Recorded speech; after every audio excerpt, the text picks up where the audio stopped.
YujiroHanma, the giant's brutal pit fighter of the underground arena, and Raian Kure, the vicious taboo descendant of the Kure clan. These two are rivals of the main characters in their universes, and today we'll find out which beast will truly overcome the other. These two might just get locked up in Arkham Asylum with the way they acted in the movie. Complete psychos. Again, just like my Baki vs Ohma video, this video will be split into two sets. Well, version of them during the timeline of the movie and their recent manga versions. Now let's begin with Jack the Hammer. We already know that the Baki characters in the movie are from the father-son arc, according to some hints, so let's move on. YujiroHanma from the father-son arc would mainly get scaled from my guy, Pickle. Now let's talk about Pickle's scaling to link it to Jack's. Pickle's extent of power and durability would be referenced from Baki, which Baki's attack power and durability are city block to multi-city block level. Because of this feat he performs in the next arc. By the way, there's a very small time scale between both the Pickle arc and the father-son arc. In such manner, Pickle was able to take attacks from this version of Baki and even damage him, putting Pickle's attack potency and durability around city block to multi-city block level as a low scale, potentially going up to small town level to town level. Let's promptly go back to Jack and reference him to this Pickle. Speaking of food, I had some tasty noodles before this. Comment down below what food you've eaten as well. On a serious note, I bring up food because Jack is in quite of a big pickle right now when it comes to his scaling. In his fight with Pickle, he wasn't really doing any sort of major damage to the Flintstone caveman. I mean, Jack did uppercut Pickle to the air, but Pickle wasn't fazed by that. Also, biting off Pickle's ear wouldn't count for Jack's attack potency here. To top it all off, Jack couldn't take any of Pickle's attacks. Like, he couldn't take more than 3 of Pickle's punches before getting knocked out, placing Jack's attack power and durability in the city block level plus range. Yeah, I have to downscale him because he didn't showcase enough to get on the multi-city block level range. But hey, maybe he reaches multi-city block level with drugs. It's certainly possible. Regardless, it would have to be lower than Pickle's scaling. But fear not, YujiroHanma fans. In speed, Jack is exceptional. Using Pickle as a scaling point again, Pickle's dash is outright faster than Katsumi. At one point, Pickle just blitzes to chomp off Katsumi's arm, just to show how fast his dash is.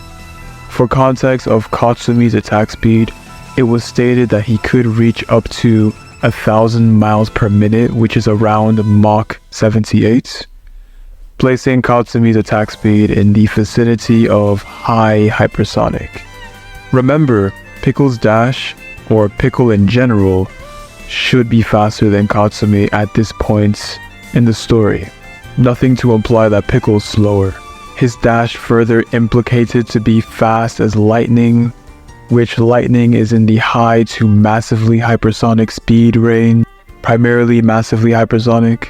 It's kind of obvious Retsu would perceive Pickle's dash as faster than Katsumi's high hypersonic attacks, just judging by the statements or face reactions, or even thinking about the narrative. So how is this connecting back to Jack the Hammer? Well, Jack the Hammer is very lucky that he reacted to Pickle's dash in their fights. Jack even repelled Pickle to a whole different direction, only because he was on drugs. I repeat, this man was doped. Look at his face. He looked like he was on more drugs than Bane. Fortunately for Jack, I can only put him at around high hypersonic in speed only if he uses drugs. And the type of speed would only be for his reaction speed. It's Ashura time. Raian Kure, member of the Kure clan. By the way, this version of Raian is after the Annihilation Tournament because the Fang of Mitsudo only has this scar after the tournament is done, meaning all the Kengan characters in the movie are after the Annihilation Tournament has concluded, or maybe even further than that. Alrighty. Hey viewer, let's make a bet. I bet I can scale Raian in less than 5 seconds. That's how easy it is. Deal? Okay. 3, 2, 1. He has the same scaling as Ohma, but he's stronger than Ohma. Done. Yes, it was that easy. Him and Ohma fought, and it was crystal clear that Raian held himself back from using his Kure techniques because he believed it would end the fight too quickly. Raian essentially is stronger, faster, and tougher than Ohma is during the Annihilation Tournament. And the only reason he lost is because of his hubris and that Ohma overwhelmed him with Nico-style techniques. Elseways, Raian would have literally killed Ohma if he used the Kure techniques because these techniques are deadly. I mean, he isn't part of a family of assassins for nothing. So Raian is city block to multi-city block level in attack potency and durability, scaling to Ohma's Demon's Bane when he was younger. Further scaling around town level plus if he uses removal, because removal multiplies your overall stats just like advanced does for Ohma. Then for speed, hypersonic to hypersonic plus, putting Raian around the same range as ray speed, and also because, like I said before, he scales to Ohma. Super duper easy peasy. Discussing the outcome of this battle, it's very crazy how accurate Jack versus Raian's fight is compared to my scaling for the characters. Let me give you an example. According to the attack potency for Jack and Raian that I approximated, Raian has more attack power than Jack does. Not by a tremendous amount, but it's clear that Raian has more. And in the movie, Raian actually overpowers Jack in their first clash when they're fighting.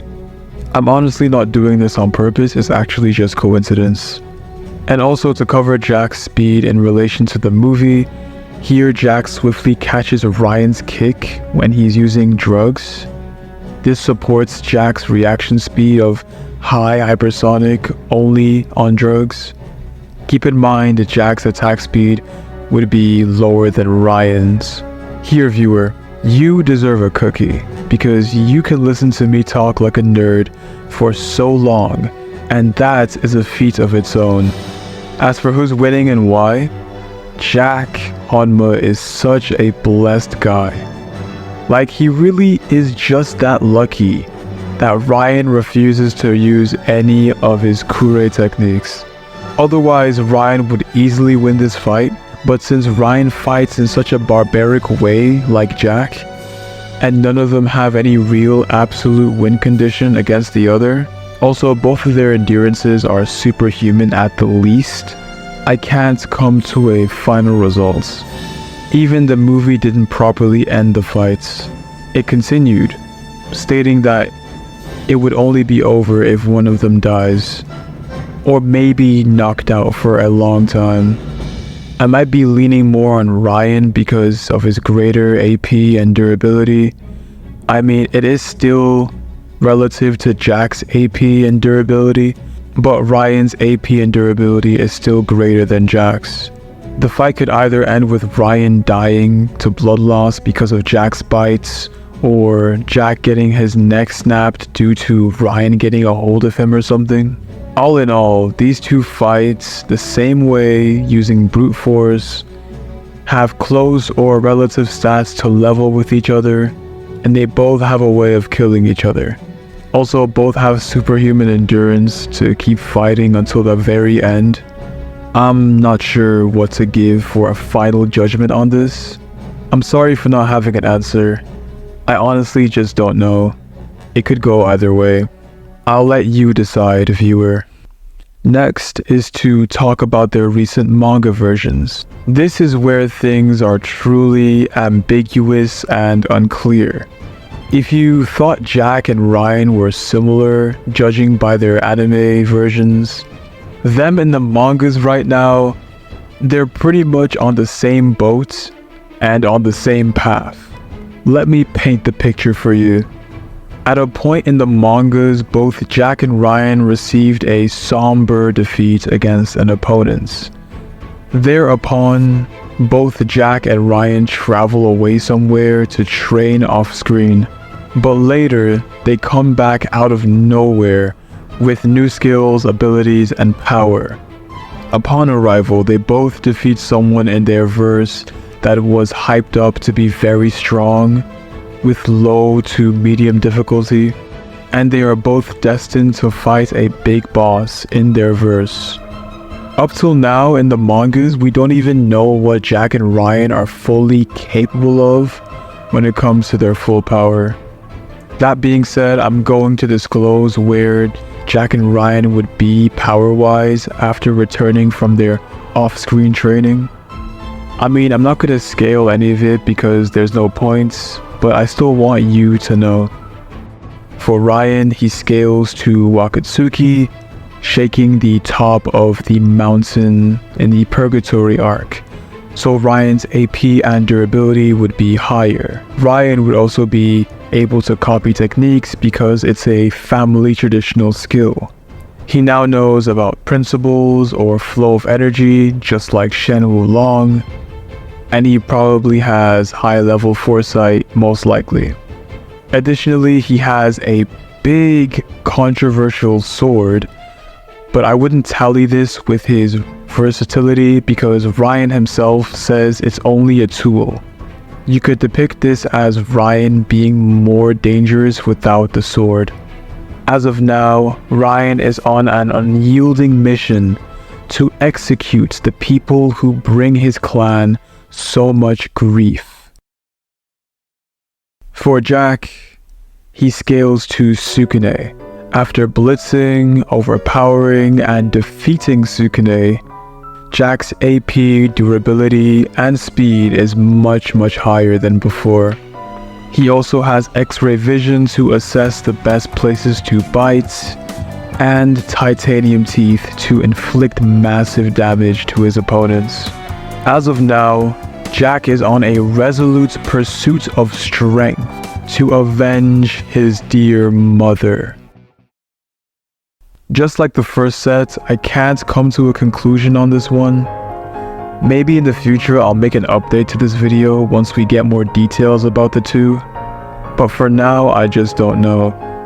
If you disagree with anything, please comment down below, and thank you so much for watching. The strong is the beautiful.